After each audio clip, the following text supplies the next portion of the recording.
Welcome to teacher self learning and training program. As a teacher हमारी एक habit होती है कि हम अपने स्टूडेंट की हर मिस्टेक को पॉइंट आउट करना चाहते हैं, उसे करेक्ट करना चाहते हैं और उसे परफेक्शन की तरफ लेके जाना चाहते हैं। हमारी कंडीशनिंग की कुछ इस तरह से होती है कि हमें ये लगता है कि ये एक हमारी एक इम्पोर्टेंट रिस्पॉन्सिबिलिटी है कि हम अपने स्टूडेंट की हर मिस्टेक को पॉइंट आउट करें।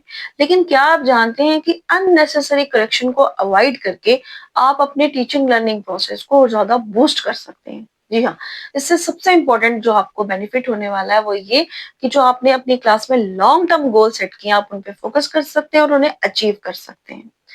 फॉर एग्जाम्पल, अगर आप अपने स्टूडेंट्स को रीडिंग सिखा रहे हैं, राइटिंग या कोई भी और एक्टिविटी सिखा रहे हैं और आप बार बार उन्हें रोकते और टोकते नहीं हैं, तो आप ये देखेंगे कि आपके जो स्टूडेंट्स हैं उनमें कॉन्फिडेंस जो है वो बिल्ड हो रहा है और वो चीजों को सीख रहे हैं।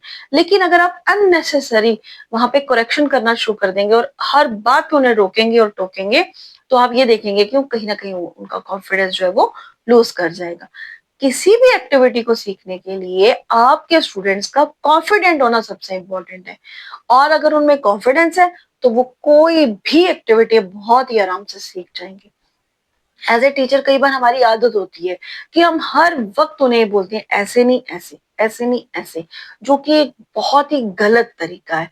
तो हमें ये कोशिश करनी चाहिए कि हम उनकी अ, ऐसी मिस्टेक्स को, ऐसी गलतियों को नजरअंदाज कर दे जिससे लर्निंग प्रोसेस में कोई खास फर्क पड़ने वाला ना हो। लेकिन हाँ, एज ए टीचर अब बाउंड्रीज हमें खुद सेट करनी पड़ती हैं, क्योंकि क्लास में हम खुद हैं, उस प्रोसेस में हम खुद हैं। ये हम बेहतर जानते हैं कि हम ऐसी कौन कौन सी उनकी मिस्टेक्स को अवॉइड कर दें जिससे लर्निंग प्रोसेस पे कोई खास फर्क ना पड़े। अब इससे एक और इम्पोर्टेंट बात होगी कि आपके जो स्टूडेंट्स हैं उनमें क्रिएटिविटी डेवलप होने लगेगी। वो क्रिएटिविटी उनमें डेवलप होने लगेगी और वो क्रिएटिव तरीके से चीजों को सोचने लगेंगे, क्योंकि बात यहाँ पे कॉन्फिडेंस की है सारी। एक और इम्पॉर्टेंट यहाँ पे फैक्टर यहाँ पे आपको देखने को मिलेगा, सेल्फ करेक्शन। जी हाँ, वो खुद ब खुद चीजों को समझने लगेंगे कि ये सही है, ये गलत है, इस तरह से जाना है और इस तरह से नहीं जाना है।